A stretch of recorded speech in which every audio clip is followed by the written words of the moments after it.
여보, 증조 부모님 제사는 이제 그만해도 되지 않을까요? 돌아가신 지 50년도 넘었잖아요. 뭐, 그게 불효야. 40년 동안 잘해놓고 이제 와서 왜 그러는데? 1년에 제사 6번. 제사 다음 날이면 저는 일어나지도 못합니다. 답답한 마음에 친구들을 만났죠. 금순이는 제사를 3개로 줄였고, 옥자는 마트에서 음식 주문해서 한다고 했습니다. 그런데 왜 저만 이렇게 해야 할까요? 결국 저도 용기를 냈습니다. 시아버님 제삿날 마트에서 제사 음식을 주문했죠. 이거 당신이 안 만들었지? 그 순간 남편의 얼굴이 벌겋게 변했습니다. 제사는 정성이야. 이게 뭐 하는 짓이야? 참았던 40년의 서러움이 폭발했습니다. 나 이제 못해요. 너무 힘들어요. 그러자 남편이 손가락질하며 소리쳤죠. 제사 안 지낼 거면 이 집에서 나가. 당장 나가. 그날 저는 65살의 나이에 집을 나왔습니다. 그리고 1년 후 문 앞에 선 남편이 갑자기 무릎을 꿇었습니다. 도대체 무슨 일이 있었던 걸까요? 이야기 시작하기 전에 구독과 좋아요 한번 눌러주세요. 안녕하세요. 저는 인천에 살고 있는 65세 박영자입니다. 오늘은 증조부님 제삿날이에요. 새벽 4시에 일어나 부엌으로 향했습니다. 찬 바닥이 맨발에 닿자 온몸에 소름이 돋았죠. 40년째 똑같은 새벽, 똑같은 차가움입니다.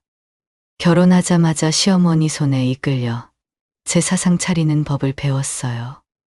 전 종류만 5가지, 나물은 홀수로, 과일은 조유리시.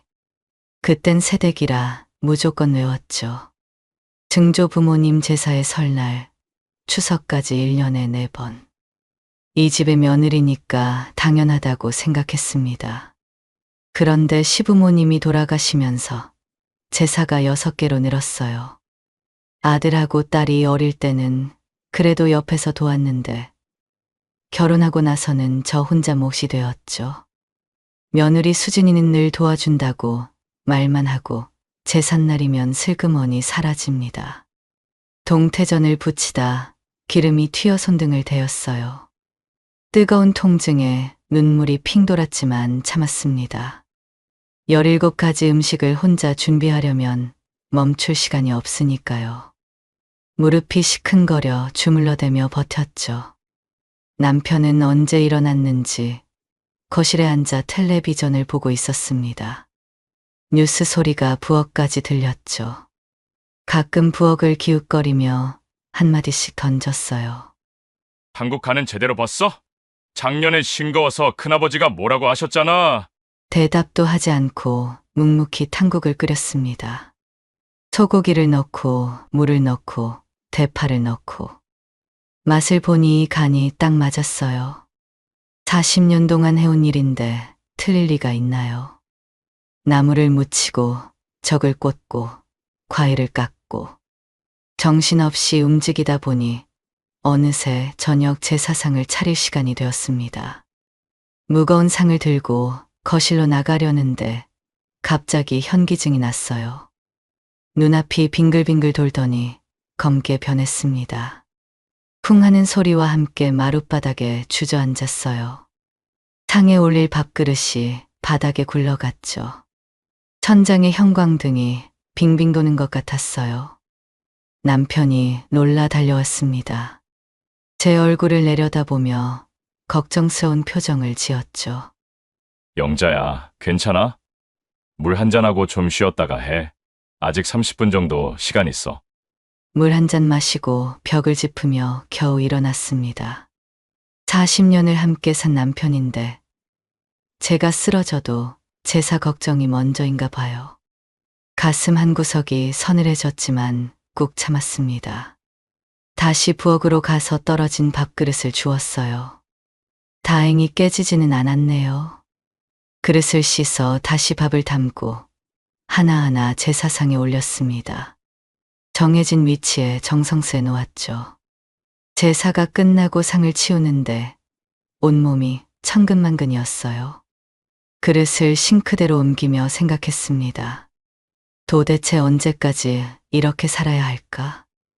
앞으로 몇 년을 더, 아니, 내년도 버틸 수 있을지 모르겠어요. 설거지를 하며 조심스레 입을 열었습니다. 등 뒤에서 남편이 신문을 넘기는 소리가 들렸죠. 여보, 증조 부모님 제사는 이제 그만 지내도 되지 않을까요? 돌아가신 지 50년도 넘었잖아요. 신문 넘기는 소리가 멈췄어요. 돌아보니 남편의 얼굴이 벌겋게 달아올라 있었습니다. 눈에는 분노가 가득했죠. 뭐, 조상님께 불효하자는 거야? 40년 동안 잘해놓고 이제 와서 왜 그래? 나도 이제 나이가 혼자서는 너무 힘들어요. 무릎도 아프고 허리도. 말을 다 끝내기도 전에 남편은 신문을 탁 소리나게 접더니 거실로 가버렸어요. 쿵쿵거리는 발소리가 복도에 울렸습니다. 찬물에 젖은 손이 시려웠지만 가슴은 더 시렸어요. 제사 다음 날 아침, 저는 일어날 수가 없었어요. 온몸이 돌덩이처럼 무거웠죠. 무릎은 쑤시고 허리는 끊어질 것 같았습니다. 천장만 멍하니 바라보며 누워 있었어요. 나이가 들수록 회복하는 시간이 더 오래 걸렸습니다. 현관문 열리는 소리가 났어요. 며느리 수진이가 들어오는 발소리였죠. 안방문을 살짝 열고 얼굴을 내밀었습니다. 어머니, 괜찮으세요? 어제 제사 지내시느라 힘드셨죠? 걱정스러운 목소리였지만 저는 알고 있었어요. 수진이의 눈빛은 이미 부엌을 향하고 있다는 걸요. 며느리는 제 이마에 손을 얹어보더니 곧장 부엌으로 향했습니다. 냉장고 문 여는 소리, 비닐봉지 바스락거리는 소리가 들렸죠. 10분도 안 돼서 수진이가 다시 방문을 열었어요. 양손에는 제사 음식이 가득 담긴 봉지가 들려 있었습니다. 어머니, 전이랑 나물 좀 가져갈게요. 오빠가 좋아해서요. 푹 쉬세요. 그렇게 후다닥 나가버렸어요. 제사 음식이 목적이었던 거죠. 매번 그랬습니다. 제사 다음 날이면 어김없이 와서 음식만 싹 가져가요. 시어머니 안부는 핑계고 진짜 목적은 따로 있었던 거예요. 억울하고 서운한 마음을 달래려고 경로당에 나갔습니다. 절뚝거리며 걸어가니 친구들이 걱정스럽게 쳐다봤어요. 금순이가 먼저 말을 걸었죠. 영자야, 또 제사였니? 얼굴이 반쪽이 됐네. 한숨을 푹 쉬며 고개를 끄덕였어요. 증조부님 제사였다고 혼자서 17가지 음식을 다 준비했다고 하소연했습니다. 아이고, 아직도 그렇게 많이 해? 우리 집은 작년에 제사 3개로 줄였어. 증조 부모님 제사는 안 지내기로 했지. 옥자가 거들었어요. 요즘 세상에 누가 제사 음식을 직접 하니? 우리 집은 국만 끓이고 다 사서 해. 마트에서 제사 세트로 파는 거 아주 좋더라. 친구들 말을 들으니 더 억울했어요. 다들 편하게 사는데 왜 저만 이렇게 고생해야 하나 싶었죠. 집으로 돌아오는 길에 대형마트를 지나게 됐어요. 입구에 걸린 현수막이 눈에 들어왔습니다. 제사 음식 주문 접수, 정성을 담아 준비해드립니다. 발걸음이 저절로 멈췄어요. 며칠을 고민했습니다. 사흘 후면 시아버님 제삿날이었죠. 아침에 일어나 무릎을 주무르다가 결심했어요. 더는 못하겠다고요. 마트 제사 코너로 갔습니다. 젊은 직원이 친절하게 메뉴판을 보여줬어요. 전 5종 세트, 나물 3종 세트, 적 3종 세트. 가격이 만만치 않았지만 건강에는 바꿀 수 없었죠. 어르신, 언제 찾아가실 거예요? 전날 오후에 준비해 드릴까요? 떨리는 손으로 주문서를 작성했어요. 40년 만에 처음으로 제사 음식을 사는 거였습니다. 카드를 건네면서 손이 떨렸어요. 제삿날이 되었어요. 오전에 마트에서 음식을 찾아왔습니다. 포장을 뜯어 집그릇에 옮겨 담았어요. 저는 프라이팬에 살짝 데워서 윤기가 나게 했고, 나물도 참기름을 조금 더 넣어 버무렸습니다. 남편은 거실에서 조상님 지방을 쓰고 있었어요. 제사상을 차리기 시작했는데 평소보다 훨씬 수월했어요. 상을 다 차리고 남편을 불렀어요. 남편이 제사상을 보러 왔습니다. 상을 한번 쭉 훑어보더니 표정이 굳어졌어요. 전을 집어들어 이리저리 살펴봤죠. 이거 당신이 안 만들었지? 심장이 쿵 내려앉았어요. 숨을 깊게 들이쉬고 마트에서 샀다고 대답했습니다. 남편의 얼굴이 순식간에 벌겋게 변했어요. 목에 핏대가 섰고 손이 부들부들 떨렸죠. 뭐, 제사 음식을 사와? 제사는 정성이야. 정성. 음식하는 게 뭐가 그렇게 힘들다고 이걸 사와? 이게 뭐 하는 짓이야? 참았던 울분이 한꺼번에 터져 나왔어요. 당신이 제사 도와준 적이 한 번이라도 있어요? 새벽부터 일어나서 장보고, 씻고, 썰고, 무치고, 부치고. 얼마나 힘든지 알아요? 무릎이 아파서 서 있기도 힘들고, 손목은 시큰거려서 칼질하기도 힘들어요. 남편은 제 말에 전혀 미안해하지 않았어요. 오히려 더 화를 냈죠. 조상님 모시는 일이 그렇게 싫었냐고, 처음부터 시집을 오지 말았어야 했다고 소리쳤습니다. 그 말에 가슴이 찢어지는 것 같았어요. 숨을 크게 들이쉬고 말했습니다. 나 이제 못해요. 너무 힘들어요. 제사를 줄이든지 음식을 사서 하든지 해요. 아니면 당신이 직접 하든지. 남편의 눈이 부릅떴어요. 손가락으로 저를 가리키며 소리쳤습니다. 제사 안 지낼 거면 이 집에서 나가. 조상님 안 모시는 며느리는 필요 없어. 당장 나가. 그 순간 가슴 속에서 뭔가가 뚝 끊어지는 소리가 났어요. 40년 동안 이어온 인내의 끈이 끊어진 거였죠. 남편을 물끄러미 바라봤습니다. 그날 밤 잠을 이룰 수 없었어요. 남편의 말이 계속 머릿속을 맴돌았습니다. 이 집에서 나가라는 그 말이요. 65살에 갈 곳도 없는데 어디로 가란 말인가요? 하지만 이대로는 더 이상 살 수 없다는 것도 분명했어요. 뭔가 결정을 내려야 할 때가 온 것 같았습니다. 다음 날 새벽 4시, 저는 조용히 일어났어요. 남편은 여전히 코를 골며 자고 있었죠. 장롱 깊숙한 곳에 숨겨둔 캐리어를 꺼냈습니다. 옷가지 몇 벌과 통장, 도장을 챙겨 넣었어요. 현관문을 나서는 순간 차가운 새벽 공기가 얼굴을 스쳤습니다. 캐리어 바퀴 소리가 고요한 골목에 울렸어요. 어디로 가야 할지 막막했지만 일단 걸었습니다. 주머니에서 휴대폰을 꺼내 딸 미영이에게 전화를 걸었어요. 미영아, 엄마야, 지금 내 집으로 가도 되겠니? 새벽에 갑작스러운 전화였지만 미영이는 놀라지 않았어요. 어제 있었던 일을 짐작한 듯 했죠. 곧바로 택시를 타라고 기다리고 있겠다고 했습니다. 미영이 집에 도착하니 딸이 문 앞에서 기다리고 있었어요. 제 얼굴을 보더니 눈시울이 붉어졌죠. 캐리어를 받아들며 안으로 들어오라고 했습니다. 따뜻한 차를 마시며 어제 있었던 일을 털어놓았어요. 미영이는 한숨을 쉬며 제 손을 잡았습니다. 엄마, 그래도 집으로 다시 들어가요? 아버지도 화가 나서 그런 거예요. 시간이 지나면 후회하실 거예요. 고개를 저었어요. 더 이상은 못 돌아간다고. 이제는 정말 끝이라고 했죠. 미영이는 제 고집을 꺾을 수 없다는 걸 알았는지 다른 제안을 했어요. 그럼 한 달만 여기서 같이 지내요. 그동안 천천히 생각해봐요. 괜찮죠? 딸의 배려가 고마웠어요. 사위도 괜찮다고 했다니 다행이었죠.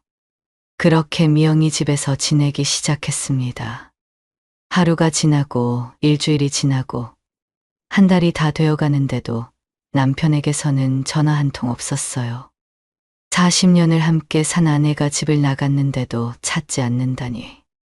서운함을 넘어 허탈했습니다.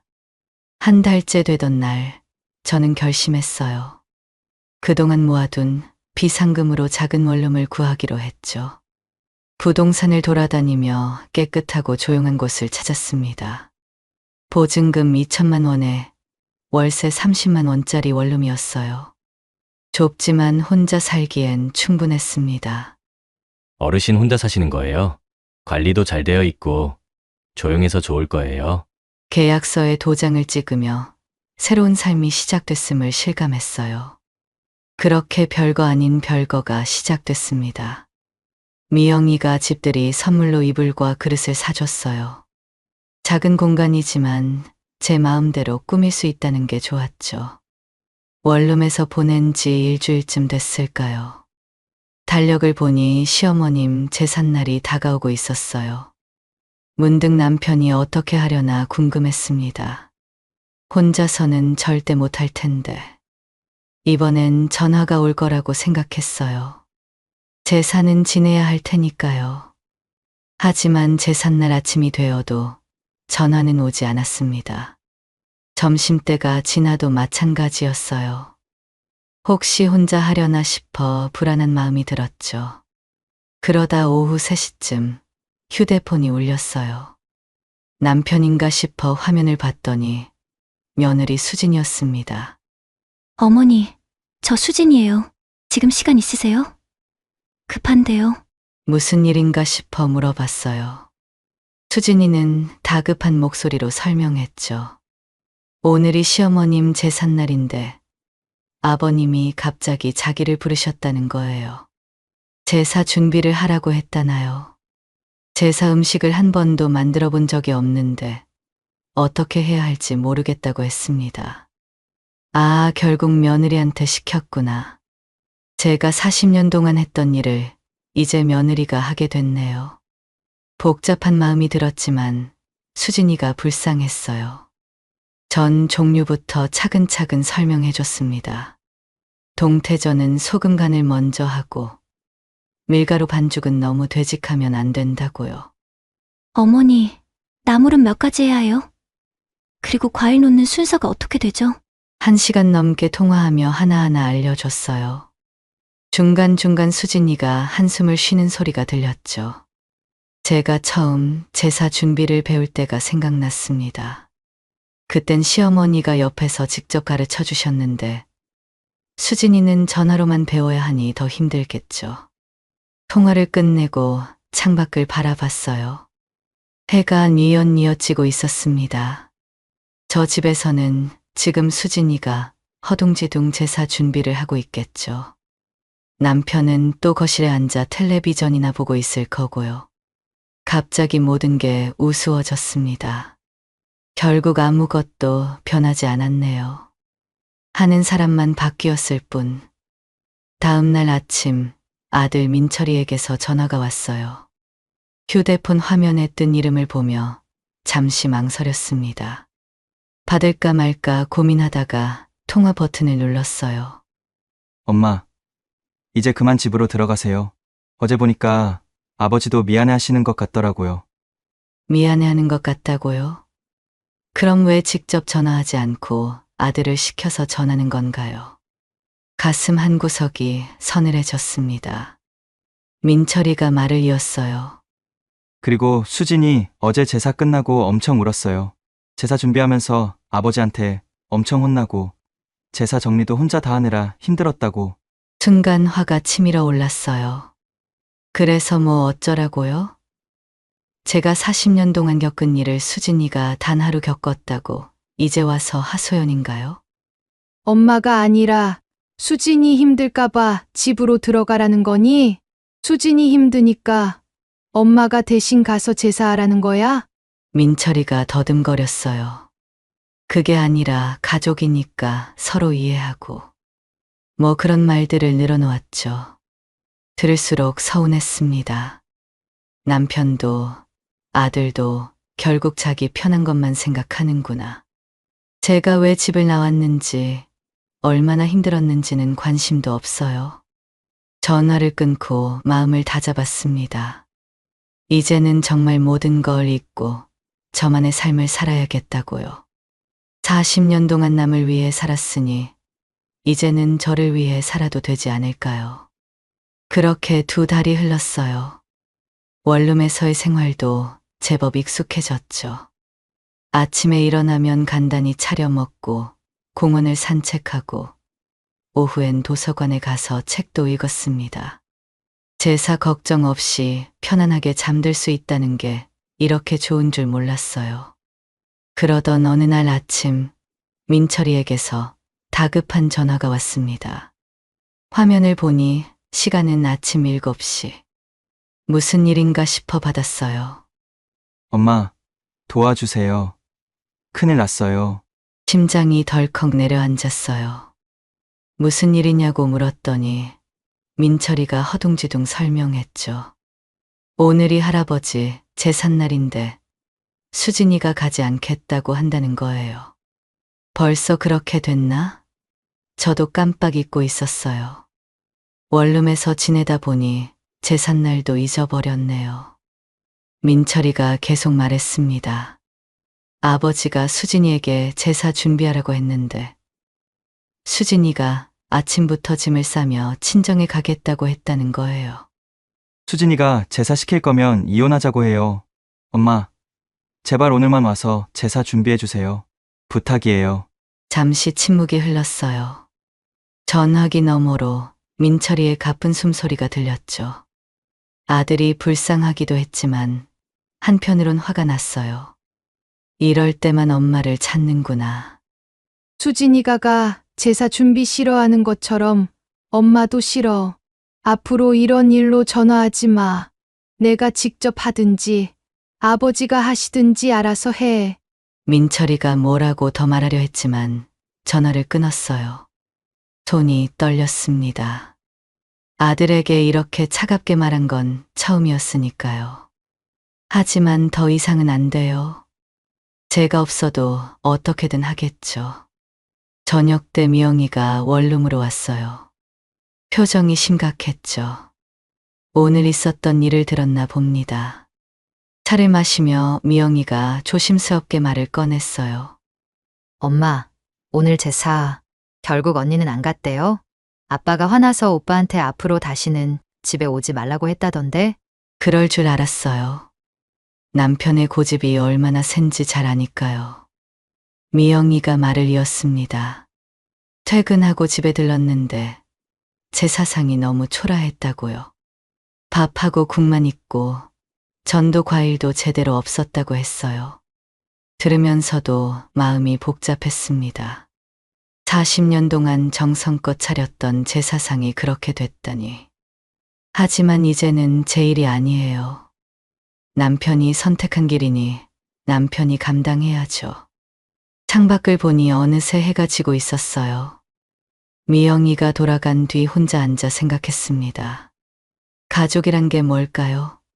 서로 아끼고 배려해야 하는데 우리 집은 왜 이렇게 됐을까요? 하지만 후회는 없어요. 이제야 제 삶을 찾은 것 같으니까요. 일주일 후 저녁 막 잠들려는데 미영이에게서 전화가 왔어요. 시간을 보니 밤 10시가 넘었죠. 이 시간에 전화라니 불안한 예감이 들었습니다. 엄마, 큰일 났어요. 아버지가 크게 다치셨어요.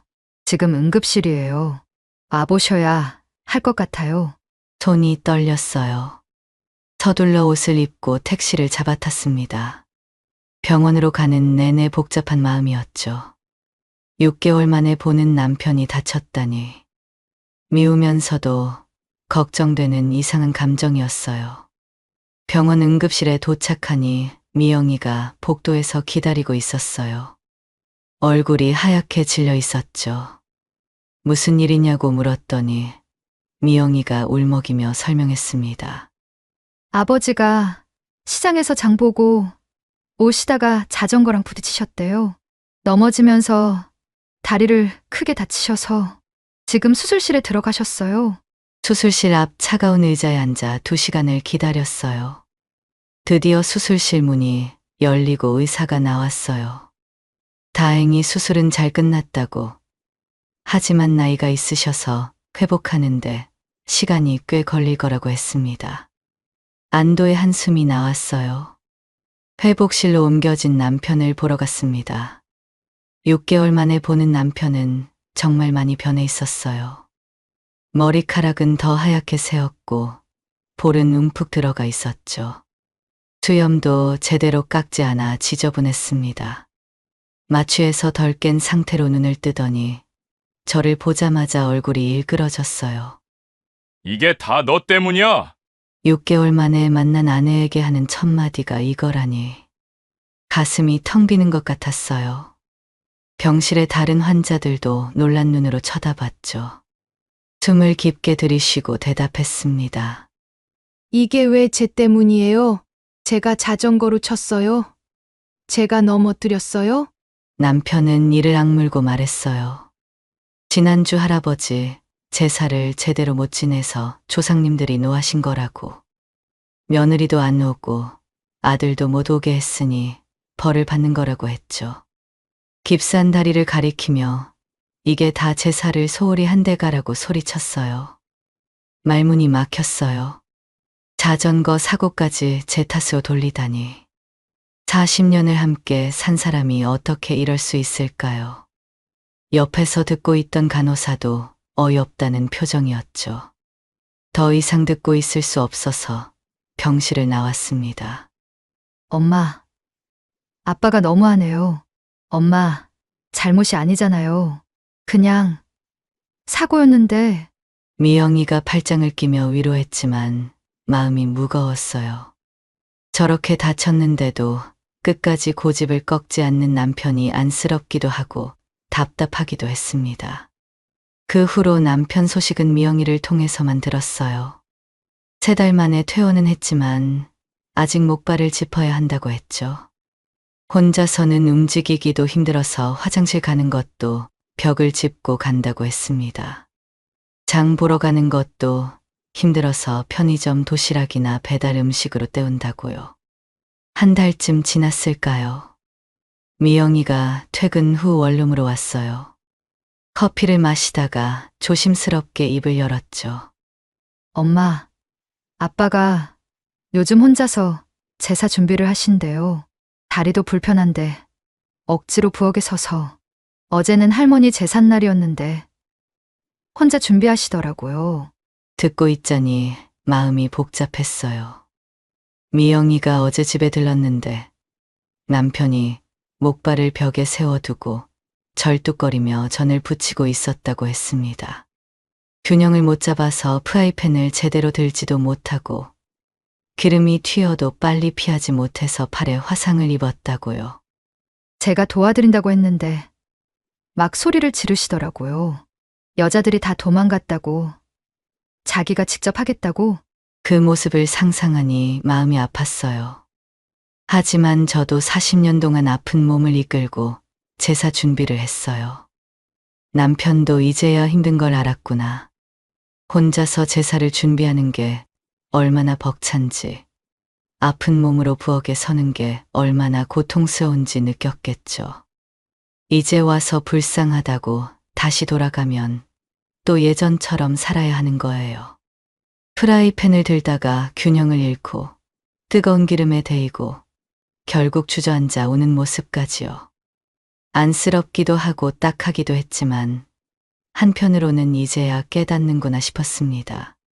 그렇게 남편과 떨어져 산 지 1년이 지났어요.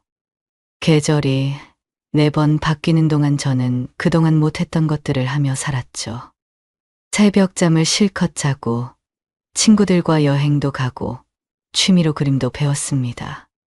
제사 날짜를 신경 쓸 필요도 없었고 명절에도 편안했어요.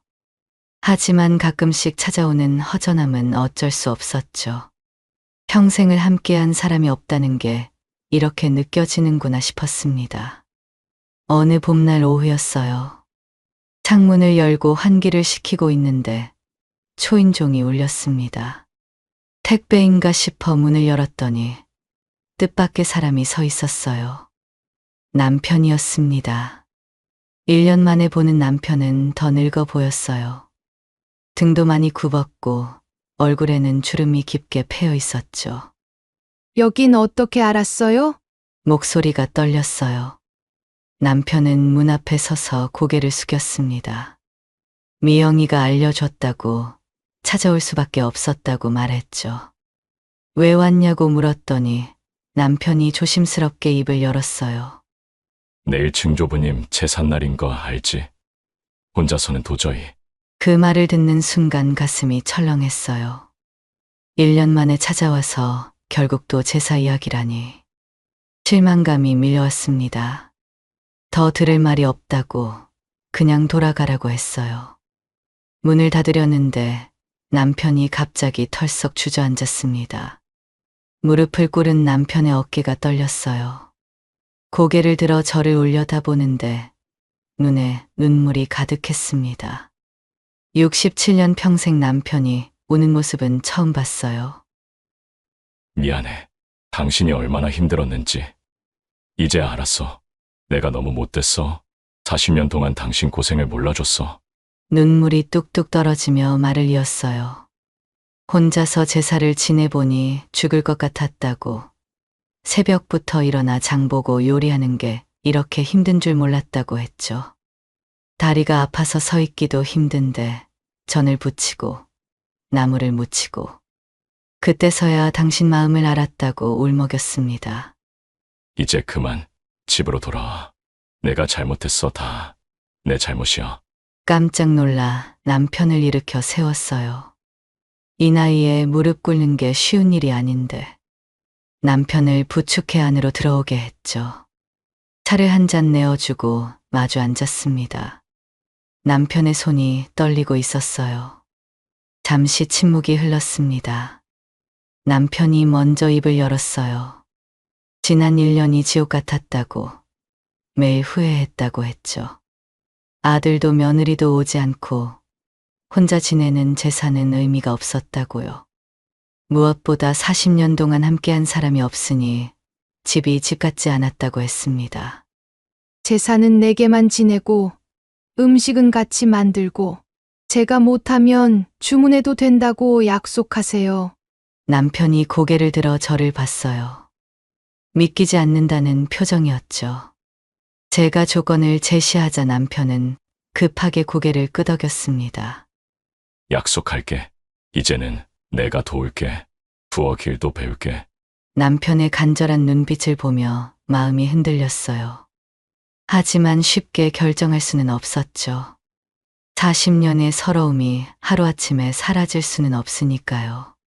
그럼 천천히 다시 생각해 볼게요. 시간을 좀 주세요. 남편은 그것만으로도 감사하다는 듯 연신 고개를 끄덕였어요. 떠나기 전에 남편이 주머니에서 뭔가를 꺼냈습니다. 제가 좋아하는 약과였어요. 시장에서 사왔다며 쑥스럽게 건네고 갔죠. 남편이 떠난 후 약과를 한 입 베어 물었어요. 달콤한 맛이 입안에 퍼졌습니다. 눈물이 났어요. 서러워서가 아니라 이제야 서로를 이해하게 된 것 같아서였죠. 그 후로 남편은 일주일에 한 번씩 찾아왔어요. 작은 선물을 들고 와서는 잠시 이야기를 나누고 갔죠. 처음엔 어색했지만 시간이 지나면서 조금씩 마음이 열렸습니다. 미영이도 아버지가 정말 많이 변했다고, 집안일도 혼자 하시고 요리 책도 사서 본다고 했어요. 3개월이 지난 어느 날 저는 결심했습니다. 집으로 돌아가기로요. 하지만 예전과 같은 삶은 아니에요. 남편과 새로운 약속을 했으니까요. 증조 부모님 제사는 더 이상 지내지 않고 나머지 4번의 제사도 함께 준비하기로 했죠. 집으로 돌아간 첫 제삿날이었어요. 시아버님 제삿날 아침 부엌에 들어가니 낯선 광경이 펼쳐졌습니다. 남편이 앞치마를 두르고 도마 앞에 서 있었어요. 서툰 손놀림으로 물을 썰고 있었죠. 이렇게 써는 거 맞아? 너무 두꺼운가? 웃음이 났어요. 67년 만에 처음 잡아보는 칼이 어색한지 손이 떨리고 있었죠. 전을 부칠 때는 더 웃겼어요. 기름이 튀자 깜짝 놀라 뒤로 물러서는 남편을 보며 40년 전 새댁 시절의 제 모습이 떠올랐죠. 그때는 시어머니가 가르쳐 주셨는데, 이제는 제가 남편을 가르치고 있네요. 제사를 마치고 상을 치우며 남편이 말했어요. 정말 고생이 많았다고, 이제부터는 함께 하겠다고요. 저는 고개를 끄덕이며 미소 지었습니다. 늦었지만 이제라도 알아줘서 고맙다고요. 창밖으로 봄볕이 따스하게 들어왔어요. 새로운 시작이었습니다. 서로를 이해하고 배려하는 진짜 부부의 삶이요. 40년이 걸렸지만 이제야 찾은 것 같아요. 함께 나이 들어가는 법을요. 오늘도 즐거운 하루 되시고 구독과 좋아요 부탁드립니다.